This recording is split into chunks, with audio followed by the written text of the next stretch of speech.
안녕하세요. 주식조아입니다. 지난번에 21주차까지 커피값 계좌를 영상을 찍었었는데요.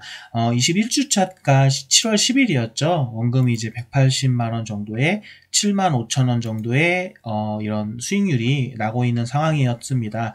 이것이 이제 21주차까지의 결과였고요. 보시면 유한양행이나 삼성화재우, 서한이나 삼성증권 우, 요 한 네 가지 종목 정도가 약간의 마이너스를 기록하고 다 플러스 상태였습니다. 그래서 이제 지지난주였던 22주차 같은 경우도 이제 예수금 같은 경우는 21주차에도 39만 9천원 정도였죠. 근데 이제 22주차에도 제가 이제 특별한 매매를 하지는 않았습니다. 이제 좀 종목들이 하락이 조금 많이 나오고 마이너스 10% 이상 좀 하락이 나오고 그런 종목들을 조금 기다리고 있었는데 이제 보시다시피 22주차에도 이렇게 좀 오히려 상승을 많이 했었죠. 이제 21주차에 한 7만 5천원 정도 수익이 났었는데 22주차에는 12만원 정도로 수익이 올라가면서 조금 이제 관망하는 이런 시간을 좀 가졌던 것 같습니다. 이제 좀 마이너스가 된 종목들이 있으면 조금 이제 좀 싸게 사고 싶어서 이제 기다리는 한 주였고요. 이렇게 지금 수익률이 이렇게 되고 있었습니다. 그리고 이제 지난주가 23주차였는데요. 이제 7월 24일이 제가 이제 월급날이 항상 7월 25일이거든, 아니, 매달 25일이거든요.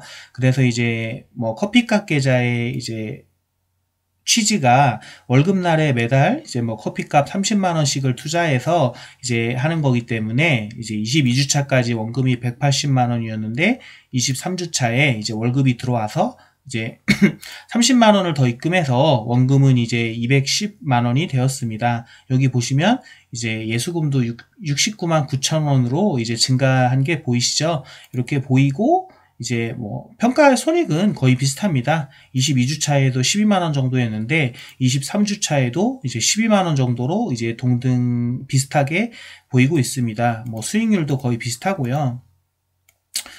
특별한 것들은 없은 것 같습니다. 종목들의 이제 상승하는 것들 이런 거에 한해서도 JYP 같은 경우가 조금 많이 상승을 했네요. 그거 이후에는 별다른 큰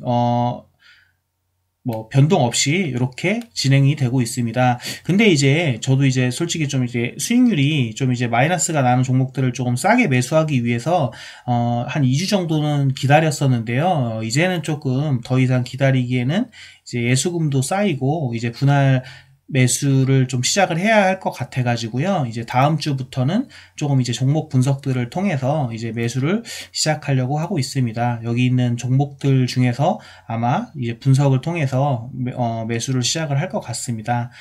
분석을 하는 방법은 예전에 제가 한 몇 달 전이죠. 아니, 그러니까 한 3월? 2월, 4월, 올해 초 2월 달 정도에 제가 여러분들한테 처음부터 보신 분들은 알겠지만 요런 종목 선정, 종목 분석 기준을 제가 말씀을 드렸습니다. 매출액, 그러니까 매출액, EPS, PER 이제 미래가치, PBR, ROE, 부채 비율, 배당금, 시장 지배력, 개인 추가 점수 요런 10가지 항목들로 이제 점수를 매겨서 70점 이상 시 매수를 고려하는 방법으로 이렇게 종목을 선정하고 이렇게 진행을 하겠다고 말씀을 드렸고요. 이렇게 매출액 같은 경우를 보시면 매출액이 최근 3년 정도로 판단해서 증가하면 10점, 횡보하면 7점, 하락하면 5점.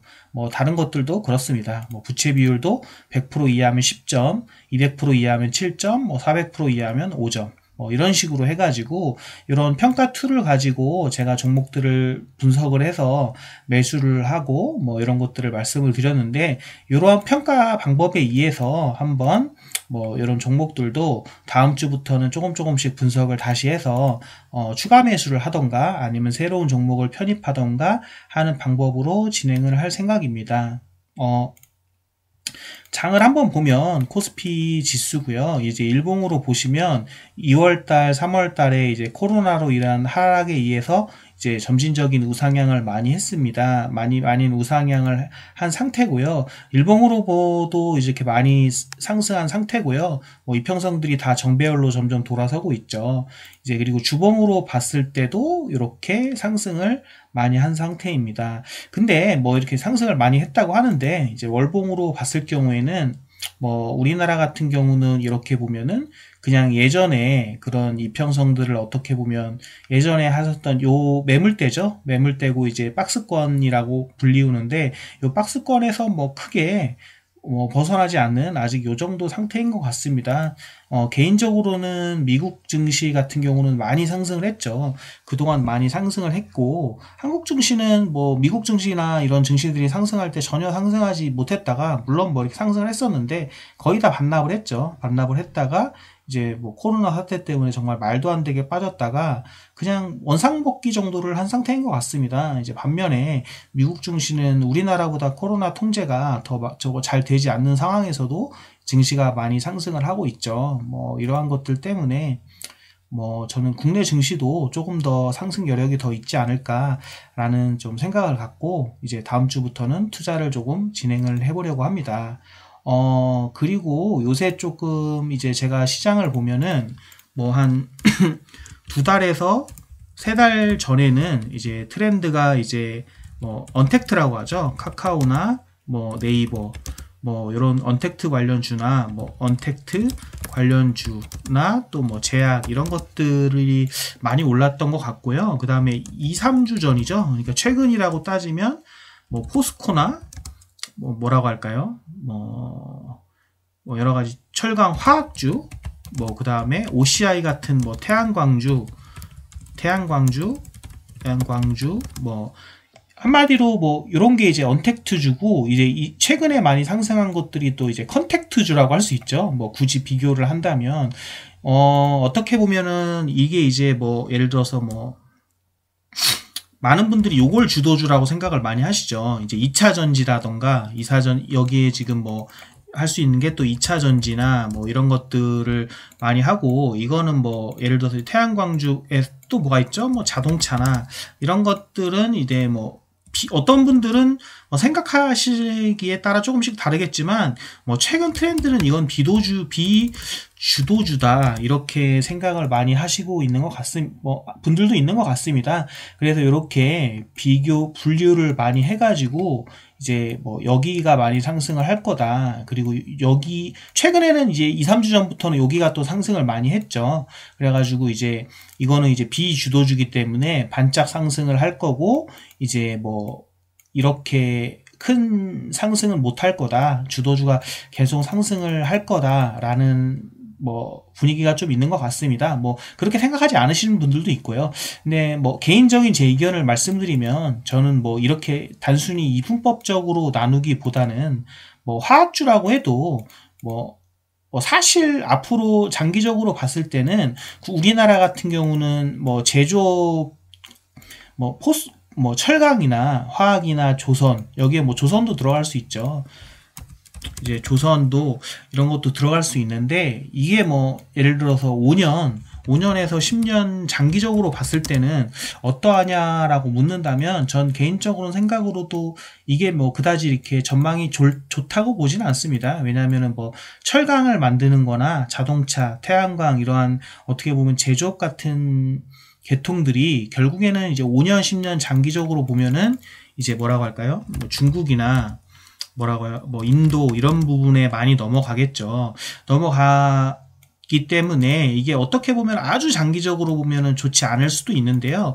근데 개인적으로 뭐 이런 이야기는 뭐 옛날부터 나왔습니다. 그러니까 솔직히 제가 5년 전에 SK 하이닉스를 제가 처음 투자를 해서 한 3년 정도 전에 한 뭐 50%에서 100% 정도의 수익을 내고 팔았었는데요.